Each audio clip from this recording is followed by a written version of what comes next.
Welcome to Paranormal Pages. Let's get straight into the true scary stories. Story 1. The Haunting Shadow. Ever since moving into the old Victorian house, I felt an unshakable presence.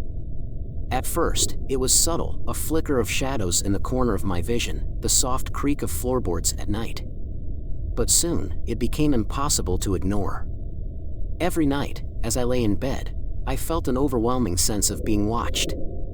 It was as if the darkness itself had eyes. The first time I saw the figure, I thought it was a trick of the light. My eyes, heavy with sleep, had barely closed when I sensed something at the foot of my bed. I opened my eyes, and there it was, a dark silhouette, featureless and silent. I blinked, and it was gone. I chalked it up to my imagination, a remnant of a half-dream, and tried to sleep. The next night, it happened again. This time, the figure lingered longer. I stared at it, my heart pounding in my chest, waiting for it to move, to do something. But it just stood there, watching me. I felt a cold dread seep into my bones. I turned on the bedside lamp, and the figure vanished as if it had never been there. I told my friends about it, hoping for some rational explanation. "It's just stress," Claire said, sipping her coffee. "You've been working too hard. Your mind's playing tricks on you." Others suggested sleep paralysis or even an overactive imagination. I wanted to believe them, but the figure felt too real, too tangible. One night, desperate for a solution, I set up a camera in my room. I needed proof, something to validate my fears. I reviewed the footage the next morning with shaking hands. There it was, a shadowy figure standing at the foot of my bed. It didn't move, didn't make a sound, but it was unmistakably there. I felt a chill run down my spine. I began to dread bedtime, knowing the figure would be there, watching. I tried staying up, keeping the lights on, but exhaustion always won. I even considered moving, but the house was all I could afford. I felt trapped, both in the house and by the presence that haunted my nights. Then, last night, everything changed. I had just closed my eyes when I heard it, a whisper, barely audible, yet clear as day. "You'll never wake up again," it said, its voice cold and hollow. I froze, my breath caught in my throat. I forced myself to open my eyes, and there it was, closer than ever before. The figure's presence was suffocating, its threat echoing in my mind. I didn't sleep after that. I couldn't. The fear was too intense, the whisper too haunting. As dawn broke, I knew I had to do something, anything, to rid myself of this malevolent presence. The question was, how? Hey, subscribe for more scary stories. I spent the day in a fog of exhaustion and fear. Every creak of the house set my nerves on edge, and I jumped at every shadow. I knew I couldn't endure another night like the last. Something had to change, and it had to change now. I began my search for answers by diving into the history of the house.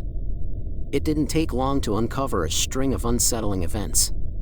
The house had been owned by the Barrow family for generations, each occupant seemingly more troubled than the last. Suicides, disappearances, and madness all had plagued this place. The most recent tragedy was the death of Jonathan Barrow, who had been found dead in his bed, eyes wide open in terror.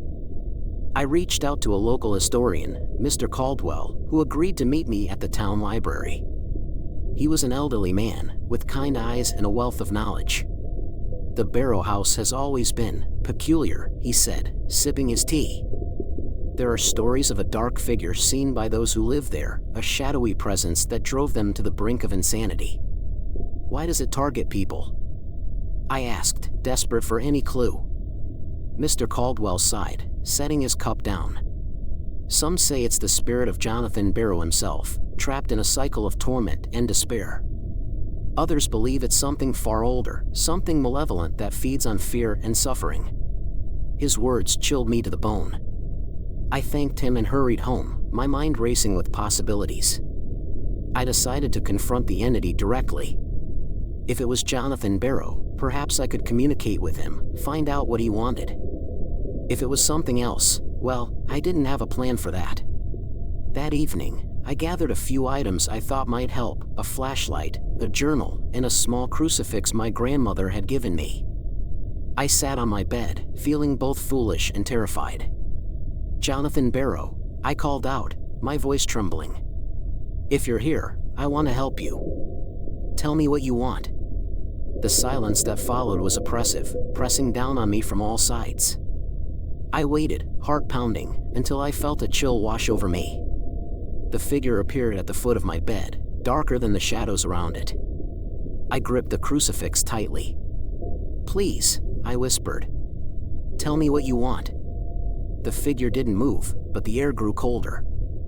I felt a strange pressure in my head, a sense of being overwhelmed by emotions not my own.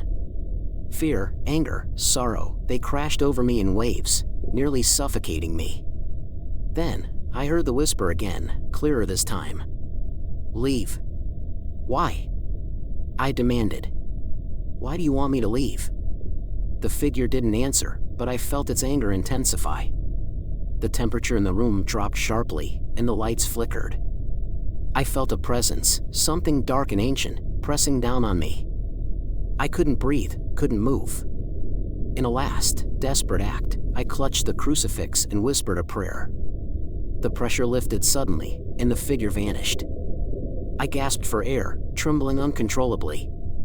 I knew then that this was no restless spirit seeking closure.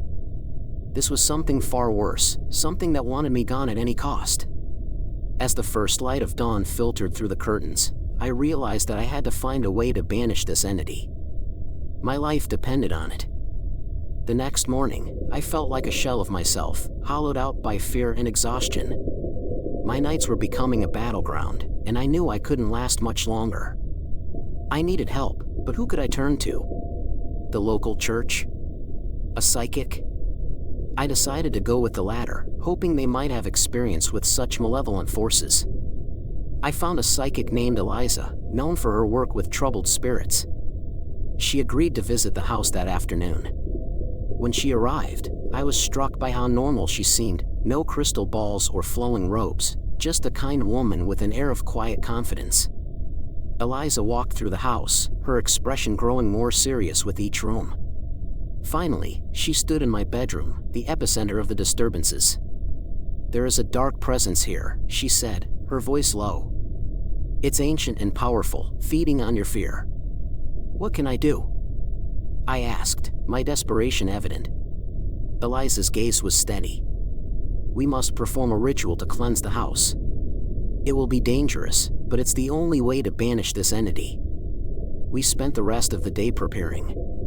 Eliza gave me a list of items to gather: candles, salt, herbs, and a mirror. She explained that the mirror would act as a portal, trapping the entity and allowing us to banish it. By dusk, everything was ready. As night fell, we began the ritual. Eliza drew a circle of salt around the bed, placing candles at the cardinal points. The air grew thick with the scent of burning sage and rosemary. Eliza instructed me to hold the mirror while she chanted an incantation in a language I didn't recognize. The room grew colder, and the shadows seemed to deepen. I felt the now familiar sense of dread, but this time it was stronger, almost palpable. The figure appeared, more defined and menacing than ever. It stood at the edge of the salt circle, glaring at us with unseen eyes. "Hold the mirror steady," Eliza commanded, her voice unwavering. I gripped the mirror tightly, my hands shaking. The figure reached out, as if testing the boundaries of the circle. Eliza's chant grew louder, more insistent. The figure recoiled, a look of fury in its shadowy form. The air crackled with tension. Suddenly, the figure lunged at me. I felt a cold, icy grip around my wrist, and I cried out in pain. The mirror shook in my hands, but I held on, focusing on Eliza's voice. The candles flickered wildly, and the temperature plummeted. I could see my breath in the air. Eliza's chant reached a crescendo, and the figure let out a soundless scream. I felt a surge of energy, a force pushing against me.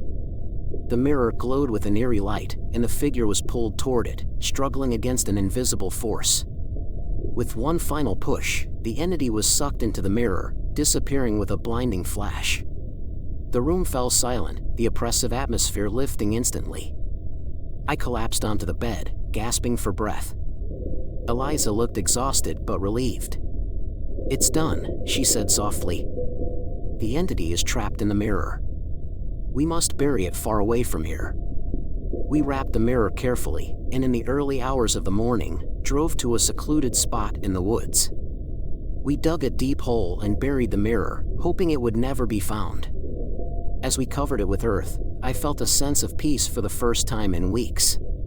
But as we turned to leave, I couldn't shake the feeling that something was watching us, something that wasn't entirely gone. For a few days, I almost convinced myself it was over. The house felt lighter, the oppressive atmosphere gone. I slept soundly, free from the haunting presence that had tormented me for so long. Eliza had warned me that the entity might try to return, but I clung to the hope that we had succeeded. One evening, as I was getting ready for bed, my phone buzzed with a text message from Eliza. "I have a bad feeling. Be cautious." My heart skipped a beat. I reassured myself that it was just her being overly cautious. I locked all the doors and windows and went to bed, trying to ignore the lingering unease. Around midnight, I awoke to a strange sensation. The room felt colder, the air heavy with an unseen presence. My eyes snapped open, and my blood ran cold. The figure was back, standing at the foot of my bed, more menacing than ever. It didn't move, didn't speak, but I could feel its anger radiating towards me. I fumbled for my phone, desperate to call Eliza, but the screen was unresponsive, the battery inexplicably drained. Panic set in as I realized I was alone, with no way to call for help. The figure took a step closer, its form becoming more defined, more terrifying. "Why are you back?" I whispered, my voice trembling. The figure remained silent, but the room grew colder, the walls seeming to close in on me. I grabbed the crucifix from my nightstand, holding it out in front of me. "Leave me alone." The figure recoiled slightly, but then seemed to gather strength, pushing against the barrier of my will. I remembered Eliza's words about the entity feeding on fear. I needed to stay calm, to show no fear, but it was nearly impossible. The figure loomed closer, its presence overwhelming. Desperate, I began to recite the incantation Eliza had used during the ritual. My voice wavered, but I forced myself to keep going. The figure paused, as if listening, then advanced again. I felt a wave of despair wash over me. The incantation wasn't working. I racked my brain for any other options. Eliza had mentioned that sometimes, confronting the entity with its past could weaken it. "Jonathan Barrow," I said, my voice shaking. "If that's who you are, I want to help you. Tell me what you want." The figure stopped. For a moment, I thought I saw something in its shadowy form, a glimmer of humanity, of recognition. Then it spoke, its voice a cold whisper. "You cannot help me. You are mine." A sudden, sharp pain pierced my chest, and I gasped, clutching at my heart. The room spun, and I fell to my knees, the crucifix slipping from my grasp. The figure loomed over me, its presence suffocating. I felt my strength ebbing away, my vision darkening. Just as I thought I would lose consciousness, a blinding light filled the room. The figure shrieked, a sound of pure agony, and recoiled. Eliza stood in the doorway, holding a mirror similar to the one we had buried. "I told you to be cautious," she said, her voice firm and unwavering. "This ends now." Eliza chanted the incantation, and the figure writhed in pain, its form flickering. I crawled towards her, feeling the life drain from me with each passing second. Eliza thrust the mirror towards the figure, and with a final, desperate scream, it was sucked into the mirror once more. The room fell silent, the air clearing instantly. Eliza helped me to my feet, her face pale but determined. "We need to destroy this mirror," she said. "Completely, this time." Together, we drove to a remote quarry and shattered the mirror into countless pieces, scattering them far and wide. As we stood there, watching the sun rise, I finally felt a true sense of relief. The entity was gone, banished for good. But as we walked back to the car, I couldn't shake the feeling that a part of it had somehow survived, lingering in the shadows, waiting for its chance to return. Subscribe for more true scary stories. Story 2. The Cursed Diary. It started on a quiet afternoon, the kind where the sun hung lazily in the sky, casting a golden glow over everything. I was digging in the backyard, hoping to plant a small garden, when my shovel hit something hard. Curious, I knelt down and unearthed a small, dirt-caked box. It was old, the wood weathered and the metal hinges rusted. My heart raced with a mix of excitement and dread as I pried it open. Inside was a diary, its leather cover cracked and worn. I wiped the dirt off the cover and opened it. The first entry was dated nearly 50 years ago. The handwriting was elegant but faded. As I flipped through the pages, I felt a growing unease. The entries described mundane details, meals eaten, errands run, but gradually, they started to describe things that were eerily familiar. The details became more personal, more precise. It was as if the writer had been watching me, documenting my every move. I sat back, the diary resting on my lap, and took a deep breath. The last entry was dated the day before, describing how I had spent my evening reading a book by the fireplace. The final page was blank, except for today's date and a single sentence: "You shouldn't have read this." A chill ran down my spine. I slammed the diary shut and looked around, half expecting to see someone watching me. The yard was empty, the only sounds the rustling of leaves and distant chirping of birds. I took the diary inside, my mind racing with questions. Who had written this? How did they know so much about me? And why had they buried the diary in my backyard? I decided to investigate further. I called my friend Claire, who was a local historian, and asked if she knew anything about the previous owners of my house. She agreed to meet me at the library the next day. That night, sleep eluded me. Every creak of the house, every rustle of the wind, set my nerves on edge. I felt like I was being watched, my every move recorded in some unseen ledger. The next morning, Claire and I pored over old records and newspaper clippings. The house had a dark history, with a string of mysterious disappearances linked to its previous occupants. The most recent owner, a man named Edward Harrow, had vanished without a trace nearly a decade ago. His disappearance had never been solved. As I walked home, the weight of the diary in my bag felt like a leaden anchor, dragging me down. I couldn't shake the feeling that I had stumbled onto something far bigger than a forgotten journal. That evening, I sat down with the diary again, reading each entry more carefully. The writer's voice seemed to shift over time, becoming more frantic, more desperate. They wrote about hearing whispers, seeing shadows moving in the corners of their vision. I couldn't help but feel a connection to the writer's fear, their growing paranoia. I decided to record my own experiences, hoping to make sense of what was happening. As I wrote, the shadows in the room seemed to deepen, the air growing colder. I glanced at the clock, midnight.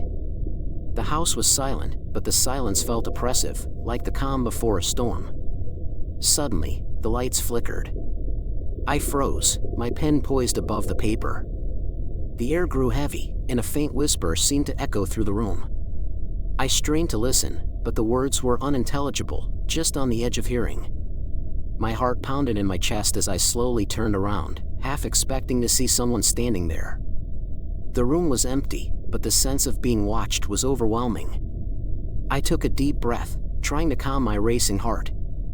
I knew I had to get to the bottom of this mystery, to find out who had written the diary and why they were so obsessed with me. Little did I know, my quest for answers would lead me down a path of terror and revelation, one that I might not survive.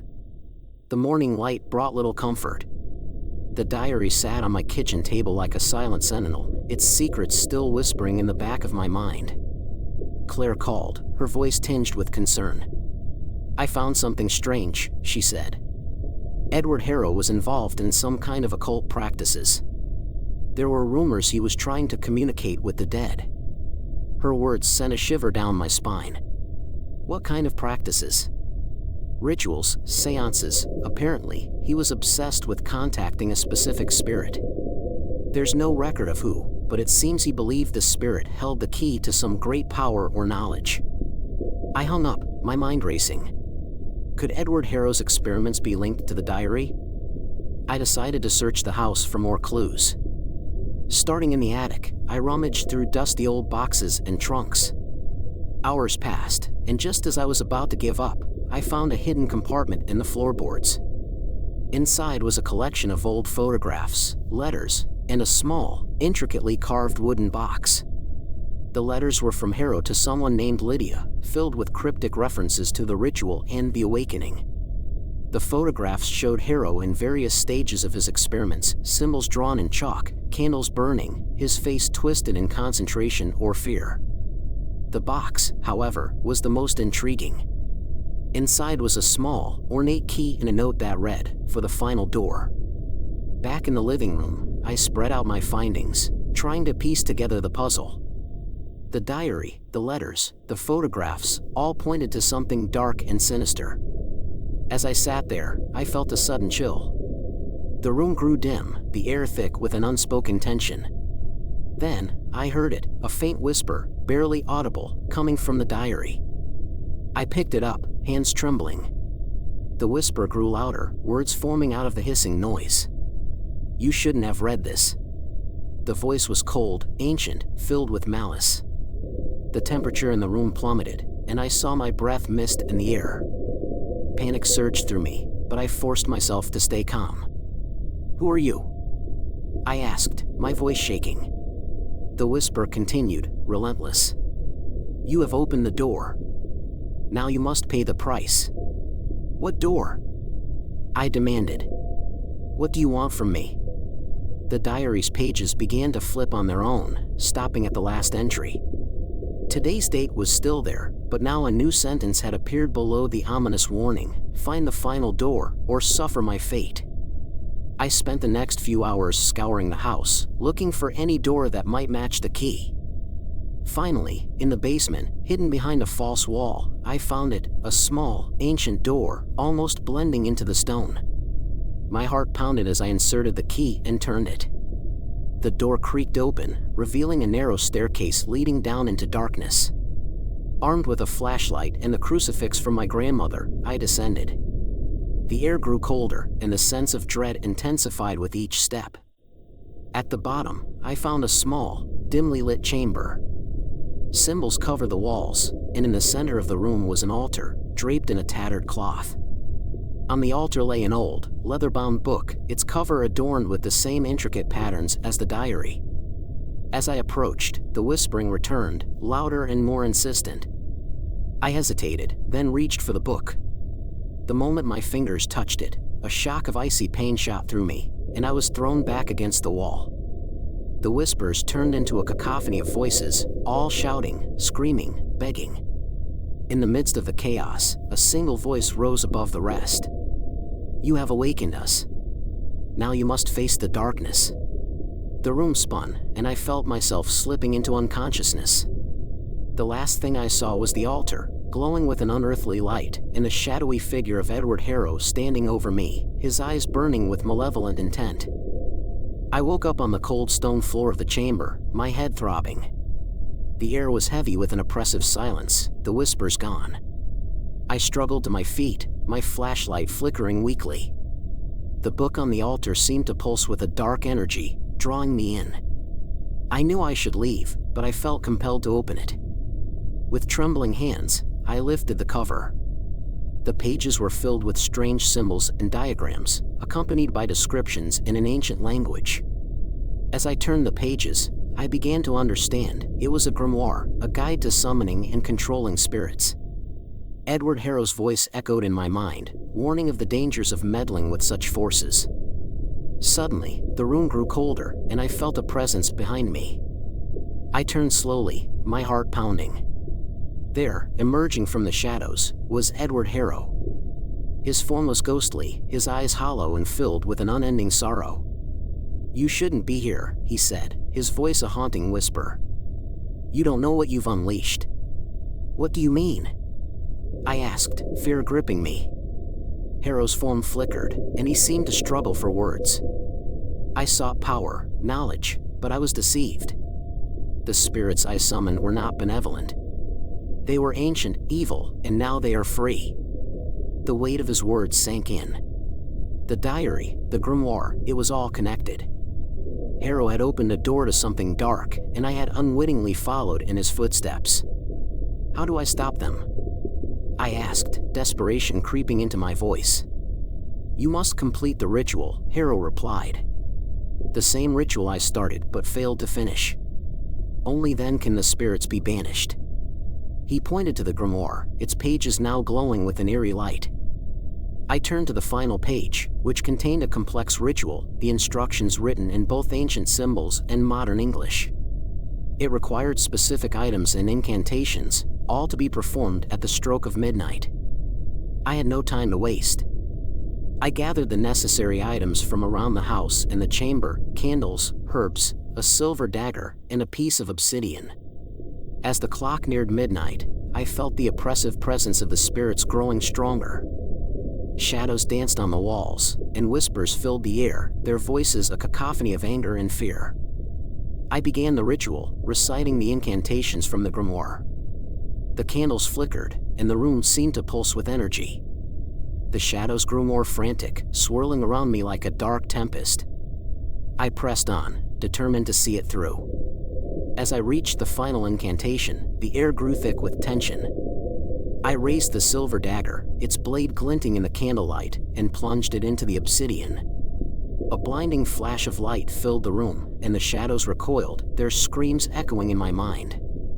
The light grew brighter, enveloping everything in its glow. When the light faded, the chamber was silent. The oppressive presence was gone, and the air felt lighter. I slumped to the floor, exhausted but relieved. The ritual had worked, the spirits were banished.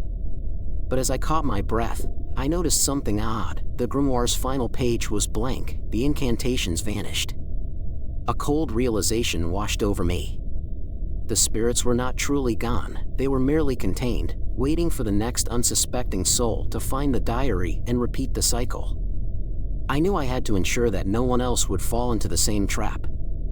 I sealed the chamber and buried the grimoire in the deepest part of the forest, far from prying eyes. As I walked back to the house, I couldn't shake the feeling that I was being watched.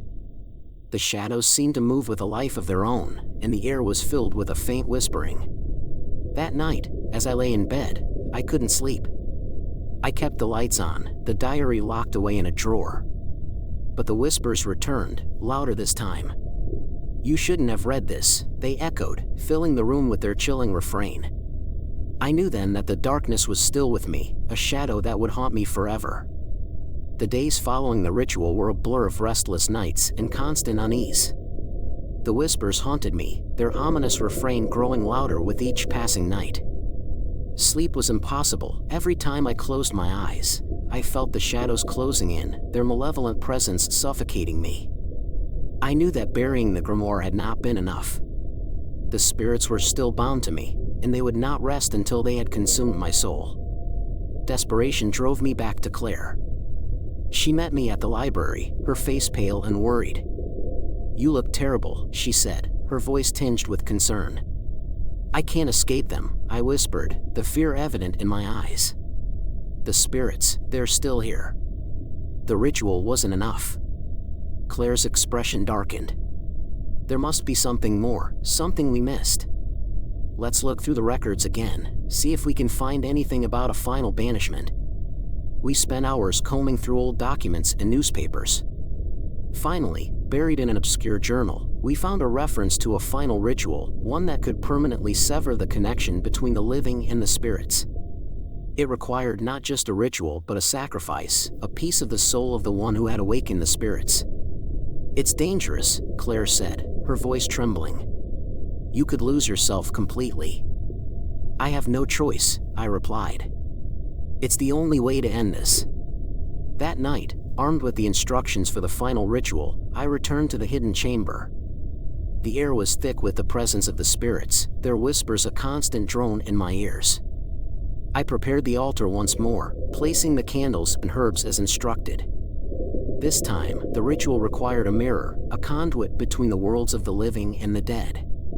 As midnight approached, I stood before the mirror, the silver dagger in my hand. The air grew colder, the shadows deeper. I began the incantation, my voice steady despite the terror gnawing at my heart. The mirror shimmered, and I saw the faces of the spirits trapped within, their eyes filled with hatred and longing. I continued the ritual, feeling a strange pull at my very essence, as if the spirits were drawing something from deep within me. The final part of the incantation required me to cut my palm and let my blood fall onto the mirror. As the first drop of blood hit the glass, the spirits screamed, their voices a cacophony of rage and pain. The mirror glowed with an unearthly light, and I felt a searing pain in my chest, as if my soul were being torn apart. The room spun, and I fell to my knees, the dagger slipping from my grasp. The light intensified, and the spirits' screams grew louder, filling my mind with their agony. Through the blinding light, I saw a figure emerge, Edward Harrow, his face twisted with sorrow and regret. "You must finish it," he whispered, his voice barely audible over the din. "Only you can end this." With the last of my strength, I reached for the dagger and plunged it into the center of the mirror. The glass shattered, and the room was filled with a deafening roar. The spirits were drawn into the shards, their forms dissipating into the void. The light faded, and I collapsed to the floor, the darkness closing in. I woke up in my bed, the morning sun filtering through the curtains. The house was silent, the oppressive presence gone. I felt an overwhelming sense of peace, as if a great weight had been lifted. The diary lay on the bedside table, its pages blank and harmless. Claire visited later that day, her relief palpable. "You did it," she said, hugging me tightly. "You ended it." I nodded, but deep down, I knew that the experience had changed me forever. The shadows were gone, but their memory lingered, a reminder of the darkness that had nearly consumed me. The diary was buried in the forest, far from prying eyes, but I knew that some secrets could never truly be laid to rest. That night, as I lay in bed, I heard a faint whisper, so soft it could have been the wind. "You shouldn't have read this." I closed my eyes, hoping for peace, but knowing that some nightmares never truly end. The end. Subscribe for more. Thanks for watching.